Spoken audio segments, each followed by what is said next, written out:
समंदर के किनारों से लेकर ऊंचे ऊंचे पहाड़ों तक, जहां मोबाइल फोन का नेटवर्क भी नहीं पहुंचता और जहां सांस लेना भी मुश्किल हो जाता है, ऐसी जगहों पर भी अगर कोई चीज मिलती है तो वो है मैगी। सबको पता है कि मैगी कितनी अनहेल्दी फूड है, लेकिन फिर भी लोग इसे खाना नहीं छोड़ते। यह मैगी हम इंडियन की लाइफ का एक ऐसा हिस्सा बन गई है जिसके बिना हमारा गुजारा होना मुश्किल हो चुका है। और इंडिया में मैगी कितनी पॉपुलर है इसका अंदाजा इसी बात से हो जाता है कि गांव देहात के लोगों को अगर आप किसी भी तरह का नूडल्स दिखाएं तो वो उसे मैगी ही कहकर बुलाएंगे। आपको याद होगा, आज से कुछ साल पहले मैगी को पूरे इंडिया के अंदर बैन कर दिया गया था और इस कंपनी को मजबूरन 27 करोड़ टन यानी लगभग 40 करोड़ पैकेट्स डिस्ट्रॉय करने पड़े थे, क्योंकि इसमें कुछ ऐसे एलिमेंट्स पाए गए थे जिसकी वजह से लोगों को जानलेवा बीमारियां हो सकती थी। पर इसके बावजूद यह आज भी इंडियन मार्केट में सबसे ज्यादा बिकने वाला नूडल्स है। ऐसे में सवाल ये उठता है कि मैगी की इस मैसिव सक्सेस का राज क्या है? क्यों इतना बड़ा बैन भी इसको खत्म नहीं कर सका? और ऐसी क्या वजह है कि मार्केट का कोई भी ब्रांड इसके सामने टिक नहीं पाता? इसके पीछे की कहानी जानकर आप भी शॉक रह जाएंगे। 2015 की वो सुबह शायद ही कोई भूला होगा जब खबर आई कि मैगी में लेड और MSG की मात्रा तय लिमिट से ज्यादा पाई गई है और देखते ही देखते मैगी पर देश भर में बैन लगा दिया गया। एक ऐसा स्नैक्स जो हर घर का हिस्सा बन चुका था, वो अचानक से गायब हो गया। लोग हैरान थे, छोटे दुकानदारों से लेकर बड़ी सुपरमार्केट तक सबके सेल्स खाली हो चुके थे। इस बैन का असर इतना गहरा था कि नेस्ले को मजबूरन 320 करोड़ का मैगी मार्केट से वापस मंगवाना पड़ा और मैगी का मार्केट शेयर जो कभी 75% पर हुआ करता था, एक झटके में 0 पर आ गया। वो नूडल्स जिसने देश के हर कोने में अपनी पहचान बनाई थी, अब सवालों के घेरे में आ चुकी थी। लेकिन हैरानी की बात यह है कि इतने बड़े बैन के बावजूद मैगी आज फिर से नंबर 1 पोजीशन पर आ चुका है। सवाल यह उठता है कि मैगी ने आखिर यह सब किया कैसे? इस सवाल का जवाब पाने के लिए हमें समय में पीछे लौटना होगा, क्योंकि जिस मैगी को हम लोग आजकल का ब्रांड समझते हैं, असल में उसकी कहानी आज से करीब 140 साल पहले ही शुरू हो चुकी थी। दरअसल 1886 की एक सर्द शाम थी जब स्विट्जरलैंड के एक छोटे से शहर में जूलियस मैगी अपनी वर्कशॉप की खिड़की से बाहर देख रहे थे। उनके दिमाग में बस एक ही सवाल था कि क्या कोई ऐसे खाने की चीज बन सकती है जो भूख भी मिटाए, जल्दी बने और न्यूट्रिशन से भी भरी हो। क्योंकि उस दौर में यूरोप का इंडस्ट्रियल रिवॉल्यूशन अपने चरम पर था और लोग फैक्ट्रीज में लंबे समय तक काम करते थे। ऐसे में वहाँ काम करने वाली औरतों को घर पर खाना बनाने का वक्त नहीं मिल पाता था और यहीं से मैगी की कहानी शुरू होती है। जूलियस ने अपने परिवार की छोटी सी मील को बदलकर मैगी नाम का एक ऐसा ब्रांड खड़ा किया जो लोगों के बीच पॉपुलर होने लगा। लेकिन दुर्भाग्य से 1912 में जूलियस का डेथ हो गया और उनकी मौत के बाद यह कंपनी एक लीडरशिप क्राइसिस में फंस गई। ऐसे में उनके जाने के बाद इकोनॉमिक चैलेंजेस ने इस कंपनी को बहुत ही कमजोर कर दिया। अभी यह कंपनी इस मुसीबत से निकलने के लिए जूझ ही रही थी कि तभी वर्ल्ड वॉर 1 छिड़ गया और यूरोप का हर कोना युद्ध की आग में झुलसने लगा। दरअसल युद्ध के उस माहौल में जब हर देश एक दूसरे के ऊपर शक कर रहा था, तब गलती से मैगी को एक जर्मन कंपनी समझकर उस पर जासूसी की इल्जाम लगा दिए गए और इन आरोपों के बाद अभी कंपनी ठीक से संभली भी नहीं थी कि दुनिया में दूसरा वर्ल्ड वॉर छिड़ गया। इस लड़ाई ने कंपनी की हालत और भी ज्यादा खराब कर दी। इसी दौरान एक दूसरा सिक्स ब्रांड नेस्ले अपनी इंटरनेशनल ग्रोथ को तेज करने के लिए एक नई प्रोडक्ट की तलाश में था एंड तभी उसकी नजर पड़ती है मैगी पर। नेस्ले ने सोचा कि अगर सही स्ट्रेटेजी अपनाई जाए तो यह कंपनी उसके लिए सोने की खान साबित हो सकती है। यही सोचकर 1947 में नेस्ले ने मैगी को एक्वायर कर लिया। अब दोस्तों, वर्ल्ड वॉर 2 के बाद जापान के हालात बद से बदतर हो चुके थे। ये देश तरक्की के मामले में कई दशक पीछे चला गया था। ऐसे हालात में जापान के अंदर एक ऐसे फूड टाइम्स की डिमांड पैदा हो गई थी जो झटपट बन सके और टेस्टी होने के साथ हेल्दी भी हो। और देश की इस जरूरत को मोमोफोको एंडू नाम के एक आदमी ने बखूबी पकड़ लिया और वह एक ऐसा प्रोडक्ट बनाने में कामयाब हो गए जिसे 2 से 3 मिनट के अंदर तैयार किया जा सकता था। इस प्रोडक्ट का नाम था इंस्टेंट नूडल्स, जिसकी बदौलत 1958 में दुनिया ने पहली बार इंस्टेंट रेमन नूडल्स का स्वाद चखा। जापान में शुरू हुए इन नूडल्स ने देखते ही देखते पूरी दुनिया में तहलका मचा दिया और नूडल्स की ये नई किस्म पूरे यूरोप के साथ साथ अमेरिका जैसे देशों में भी पॉपुलर हो गई। अब नेस्ले जो इस चीज को बहुत ही क्लोजर ऑब्जर्व कर रहा था, उसने सोचा कि क्यों ना वो भी मैगी ब्रांड के तहत अपना खुद का इंस्टेंट नूडल्स मार्केट में लॉन्च करे।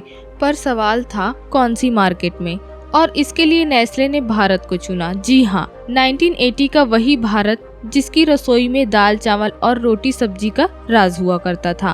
और इंस्टेंट नूडल्स को खाना तो दूर की बात, लोगों ने इसका नाम तक नहीं सुना था। तो सवाल यह उठता है कि नेस्ले ने भारत को ही क्यों चुना, जापान को क्यों नहीं। दोस्तों, कई बार डिसीजंस लेने के लिए सिर्फ सही मौके ही नहीं बल्कि सही टूल्स की भी जरूरत होती है, चाहे वो नेस्ले का भारत को चुनना हो या फिर हमारी पढ़ाई की जर्नी। तो सवाल ये उठता है कि नेस्ले ने भारत को ही क्यों चुना, जापान को क्यों नहीं। असल में दोस्तों, जापान का इंस्टेंट नूडल्स मार्केट ऊंचाइयों पर तो था, लेकिन वहाँ निसिन जैसे जॉइंट्स पहले ही मोनोपोली जमा चुके थे और नेस्ले को एक ऐसा मार्केट चाहिए था जहाँ कंपटीशन जीरो हो और ग्रोथ के मौके ज्यादा। इसलिए नेस्ले को भारत एक परफेक्ट मार्केट दिखाई दिया और इस तरह 1983 का वो साल आया जब मैगी ने पहली बार भारत की जमीन पर दस्तक दी। पर अब सबसे बड़ा सवाल यह था कि क्या यह अजनबी कॉन्सेप्ट भारत की ट्रेडिशनल थाली में अपनी जगह बना पाएगा, क्योंकि उस दौर के भारत में स्नैक्स की मार्केट पहले से ही पकौड़े, समोसे, पोहे और कचौड़ी जैसी ट्रेडिशनल चीजों से भरी हुई थी। ये वो स्नैक्स थे जो न सिर्फ टेस्टी थे बल्कि लोग इन्हें पीढ़ियों से खाते आ रहे थे और मैगी से मुकाबला करके अपने नए स्वाद को लोगों के दिलों में बसाना था। लेकिन अब पहली बार भारत के लोगों ने मैगी को देखा तो वो चौंक गए कि आखिर यह चीज है क्या, और बड़ी उम्मीदों के साथ लाया गया यह कॉन्सेप्ट भारत में बुरी तरह फेल हो गया। दरअसल शुरुआत में मैगी ने उन महिलाओं को टारगेट किया था जो काम पर जाती थी और जिन्हें जल्दी तैयार होने वाले एक फूड आइटम की जरूरत थी। यानी जिस स्ट्रेटेजी को जापान में अपनाया गया था, अब ये स्ट्रेटेजी अच्छी तो थी, लेकिन इसे इंडियन सोसाइटी के बेसिक प्रिंसिपल्स को समझने में एक बहुत बड़ी चूक हो गई।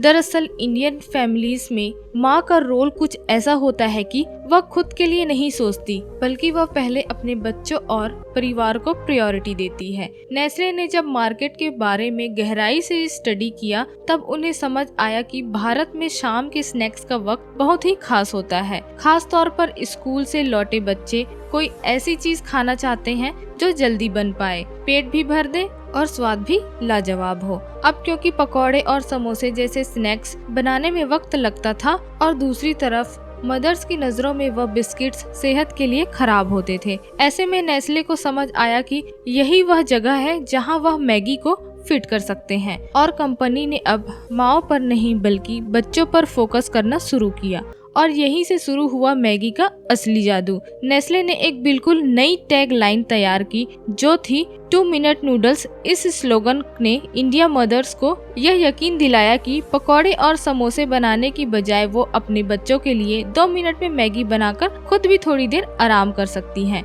इस कैंपेन को सफल बनाने के लिए मैंने अपने एक्ट्स में माँ बच्चे के रिश्ते को बहुत ही खूबसूरत तरीके से पेश किया था और इसी इमोशनल ब्रांडिंग के दम पर मैगी ने धीरे धीरे करके इंडियन किचन में जगह बनानी शुरू कर दी। लेकिन यह सफर यहीं पर रुकने वाला नहीं था। इस कंपनी को अच्छे से मालूम था कि इंडिया की यह मार्केट बहुत ज्यादा बड़ी है और अगर उन्हें हर इंडियन का दिल जीतना है तो सिर्फ एक्ट से बात नहीं बनने वाली बल्कि मैगी के स्वाद को भी देसी बनाना होगा। और इसी चीज को ध्यान में रखकर मैगी के मसालों में देसी तड़का का टच लाया गया और इसको बनाने में ऐसे मसाले इस्तेमाल किए गए जो पूरे भारत के स्वाद से मेल खाते थे। वैसे इस बात से तो आप भी एग्री करेंगे कि मार्केट में चाहे कितनी भी इंस्टेंट नूडल्स क्यों ना हो, पर कोई भी मैगी जितना टेस्टी नहीं होता। और इसी शानदार टेस्ट की वजह से धीरे धीरे करके मैगी सिर्फ बच्चे ही नहीं बल्कि हर उम्र के लोगों का पसंदीदा स्नैक्स बन गया। चाहे स्कूल से लौटे थके हारे बच्चे हो या देर रात तक पढ़ाई करने वाले कॉलेज स्टूडेंट्स, मैगी सबकी पसंद बन चुकी थी। 2 मिनट में बनाने वाले इस टेस्टी नूडल्स का जादू अब पूरे देश में छा गया था। लेकिन तभी इसके सामने एक ऐसी दिक्कत आन खड़ी हुई जिसने इसकी ग्रोथ को बुरी तरह इम्पैक्ट किया। असल में हुआ ये कि इंटरनेट के बढ़ते यूजर्स से लोग इंस्टेंट नूडल्स के बारे में एजुकेट होने लगे और धीरे धीरे लोगों के बीच ये बात फैलने लगी कि मैगी कोई हेल्दी फूड नहीं है। ये वो दौर था जब लोग सेहत को लेकर थोड़े सतर्क हो रहे थे। इस ट्रेंड का इम्पैक्ट मैगी की ग्रोथ पर भी दिखने लगा। लेकिन पिछली बार की तरह इस बार भी इस प्रॉब्लम से निपटने के लिए कंपनी ने 2005 में फिर से एक जीनियस मार्केटिंग स्ट्रेटजी बनाई, जिसमें मैगी को एक नई टैगलाइन के साथ एडवर्टाइज किया गया, जो थी टेस्ट भी और हेल्थ भी। नेस्ले ने इस कैंपेन के जरिए मैगी की इमेज को एक टेस्टी स्नैक से बदलकर एक हेल्दी ऑप्शंस के रूप में पेश किया, जिसने इंडियन मदर्स के मन में मैगी को लेकर एक नई सोच पैदा कर दी कि वह बच्चों को एक ऐसी चीज खिला रही हैं जो न सिर्फ टेस्टी है बल्कि सेहतमंद भी है। साथ ही इसके ब्रांड की इमेज और ज्यादा मजबूत हो गई और मैगी हेल्थ कॉन्शियस कस्टमर के बीच भी पॉपुलर हो गई। फिर आया साल 2008 जब मैगी ने इंडियन मार्केट में अपने 25 साल को सेलिब्रेट करने के लिए सबसे यादगार कैंपस में से एक मी एंड मेरी मैगी लॉन्च किया। इस कैंपस का कॉन्सेप्ट बिल्कुल नया था, क्योंकि इसमें लोगों को अपने मैगी से जुड़े हुई इंटरेस्टिंग कहानियों को शेयर करना था। और आप यकीन नहीं करेंगे, इस कैंपेन में 3000 से ज्यादा लोगों ने स्टोरीज भेजी थी, जिसे टीवी मैगी के पैकेट्स और ब्रांड के फेसबुक पेज पर फीचर किया गया था। लेकिन जैसे कि नेचर का नियम है कि सफलता के साथ बहुत सारी चुनौतियां भी आई। असल में जैसे जैसे मैगी की पॉपुलैरिटी बढ़ रही थी, वैसे वैसे बाजार में नए कॉम्पिटिटर्स भी आने लगे। आईसीटी का यिप्पी और निसिन का टॉप रेमंड इंडियन मार्केट में जोर आजमाना शुरू किया और इन कॉम्पिटिटर्स ने नए फ्लेवर्स व अलग अलग मार्केटिंग टैक्टिक्स के जरिए मार्केट में अपनी जगह बनाने की पूरी कोशिश की। लेकिन मैगी तो मार्केट नहीं बल्कि लोगों के दिलों में बस चुकी थी, इसलिए ये लोग मैगी की बादशाहत को हिला भी नहीं पाए। मैगी की सबसे बड़ी ताकत उसकी सप्लाई चेन थी, क्योंकि यह अपने प्रोडक्ट्स को भारत के हर कोने में पहुंचाने के लिए एक वेल इंटीग्रेटेड सप्लाई चेन तैयार किए हुए थे। जहां दूसरी कंपनीज अपने प्रोडक्ट्स को सिर्फ बड़े शहरों तक सीमित रखती थी, मैगी ने अपने डिस्ट्रीब्यूशन नेटवर्क को छोटे शहरों तक फैलाया हुआ था। अपनी इसी स्ट्रेटेजी के तहत साल 2010 में छोटू मैगी को लॉन्च किया था, क्योंकि कंपनी को यह बात बहुत ही पहले समझ आ गया था कि इंडियन पॉपुलेशन का सबसे बड़ा हिस्सा लोअर इनकम हाउस होल्ड से जुड़ा हुआ है। ऐसे में उन्होंने 5 रुपए का पैकेट लॉन्च किया ताकि हर कोई उसको अफोर्ड कर सके। और यह स्ट्रेटेजी इतनी सफल रही कि 2010 में मैगी का हाउस होल्ड पेनिट्रेशन 45 से बढ़कर 71 पर पहुंच गया। यानी पूरे इंडिया में अगर 100 घर है तो इनमें से 71 घरों में मैगी खाया जा रहा था। मैगी की यह अवेलेबिलिटी इस बात का सबूत है कि कंपनी ने डिस्ट्रीब्यूशन नेटवर्क पर सबसे ज्यादा ध्यान दिया है। पर जैसा कि मैं हमेशा कहती हूँ कि कोई भी चीज जब ऊंचाई पर जाती है तो वो नीचे भी जरूर आती है, और अब मैगी के नीचे गिरने का वक्त आ चुका था।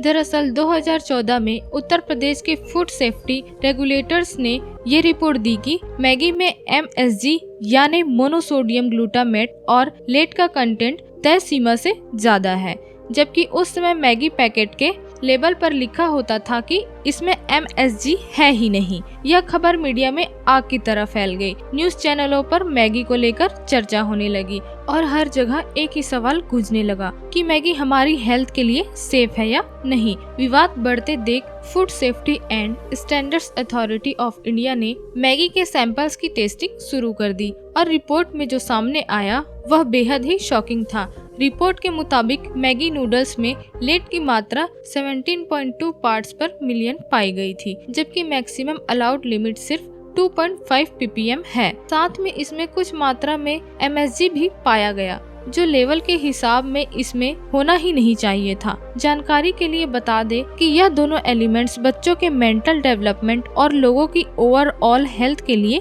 काफी ज्यादा हार्मफुल होते हैं। साथ ही इसमें किडनी और हार्ट से जुड़ी कई तरह की बीमारियां पैदा होती हैं। इसलिए जून 2015 में मैगी को ऑर्डर दिया गया कि वह मार्केट में मौजूद अपने सारे पैकेट्स को जितना जल्दी हो सके वापस मंगवा ले। और इसके अगले ही दिन सेंट्रल गवर्नमेंट ने पूरे देश के अंदर अंदर मैगी की सेल्स डिस्ट्रीब्यूशन पर रोक लगा दिया। साथ ही इस कंपनी पर लीगल एक्शन होते हुए 640 करोड़ का फाइन भी लगाया गया। यह बैन मैगी के लिए एक बहुत बड़ा झटका था। पिछले 32 सालों में मैगी ने जो नाम, गुडविल, फेम और मार्केट शेयर कमाया था, वह सब एक झटके में मिट्टी में मिल गया। इसकी वजह से सिर्फ नेस्ले को नुकसान नहीं हुआ, बल्कि छोटे से लेकर बड़े दुकानदार सबको घाटा झेलना पड़ा। साथ ही कुछ ठेले वाले ऐसे थे जिनकी इनकम पूरी तरह से मैगी पर ही डिपेंड थी, जो पूरी तरह ठप हो चुकी थी। मैगी के मार्केट से जाते ही दूसरे नूडल्स ब्रांड इस मौके का फायदा उठाने की कोशिश में लग गए। हालांकि मार्केट में बहुत सारे ऑप्शंस अवेलेबल थे,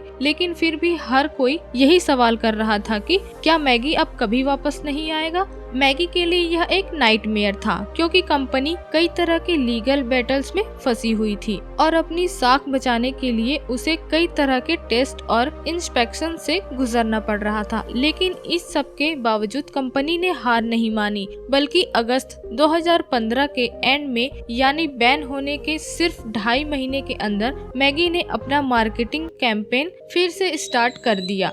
और हर बार की तरह इस बार भी मैगी ने एक ब्रिलियंट मार्केटिंग स्ट्रेटेजी बनाई, जहां इस बार उन्होंने अपने कैंपेन का नाम रखा वी मिस यू टू। इस कंपनी ने सोचा कि मैगी की वापसी को सिर्फ एक कमर्शियल स्टेप के रूप में नहीं, बल्कि एक इमोशनल सफर के रूप में पेश किया जाएगा। टीवी एक्ट्स में दिखाया गया कि लोग मैगी को कितना मिस कर रहे हैं, और अपने इस कैंपेन के जरिए कंपनी ने यह मैसेज दिया कि वो भी लोगों को उतना ही मिस करते हैं। इन एड्स ने लोगों के दिलों में एक बार फिर से उस नॉस्टैल्जिया को जगा दिया, जो लोग अपने एक्साइटमेंट को वी मिस यू टू और मैगी इस बैक जैसे हैंडसेट के साथ शेयर करने लगे। फिर आया नवंबर 2015 का वो दिन, जब मैगी ने अपनी वापसी का ऐलान किया। लेकिन इस बार कंपनी ने सीधा ऑफलाइन मार्केट में जाने की बजाय टेस्टिंग के लिए पहले खुद को ऑनलाइन बाजार में उतारने का फैसला किया।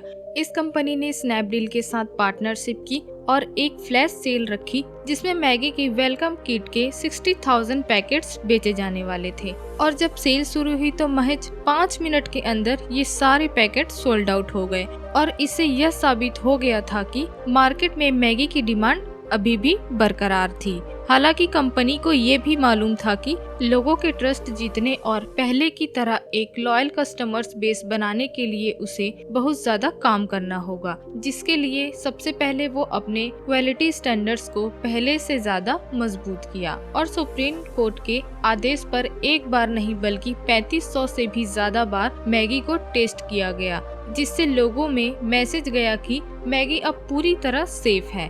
इसके अलावा कंपनी ने फैक्ट्री विजिट्स और बिहाइंड द सीन्स वीडियो जैसी पहल की, ताकि लोग खुद देख सके कि मैगी कैसे बनती है और इसे बनाने में किन किन सेफ्टी मेजर्स का पालन किया जाता है। इस तरह दुकानों के सेल्स जो महीनों से खाली पड़े थे, वो अब दोबारा मैगी के पैकेट से भरने लगे। मैगी का मार्केट शेयर जो बैन के बाद 0 पर आ गया था, फिर से धीरे धीरे बढ़ने लगा और 2017 के आने तक मैगी ने अपना 60% से भी ज्यादा मार्केट शेयर फिर से हासिल करके दिखाया। इस इंडस्ट्री का किंग अभी भी वही है। दोस्तों, मैगी की इस वापसी से एक बात तो साफ हो गई कि ब्रांड की असली ताकत उसके कस्टमर्स की लॉयल्टी में छुपी होती है। अगर आप लोग किसी प्रोडक्ट को अपनी जिंदगी का हिस्सा मान ले, तो वो ब्रांड किसी भी चुनौती को पार कर सकता है। बाकी इसी तरह अगर आप जानना चाहते हैं कि भारत के एक किसान ने चिप्स बेचकर कैसे 4000 करोड़ की कंपनी बालाजी वेपर्स को खड़ा कर दिया, तो आई बटन पर क्लिक करके इस वीडियो को देख सकते हैं। बाकी आज के लिए बस इतना ही।